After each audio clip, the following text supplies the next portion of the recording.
बॅचवर स्वागत. आज आपण 10 चा टेबल आपल्या अबॅकस किटवर कसं सॉल्व्ह करायचं ते शिकणार आहोत. ओके, त्या अगोदर आपल्याला ऍड 1 चा फॉर्म्युला माहिती असणे गरजेचे आहे. त्यामधला स्मॉल फ्रेंड पण असेल किंवा बिग फ्रेंड्स मधला ऍड 1 चा फॉर्म्युला तुम्हाला लर्न असलं पाहिजे. ओके, 10 1 जा 10, त्या 10 मध्ये अजून 10 ऍड करायचे, दॅट इज 20.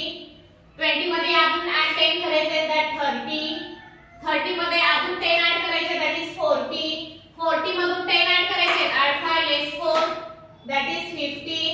50 मध्ये अजून 10, that is 60. याच्यामध्ये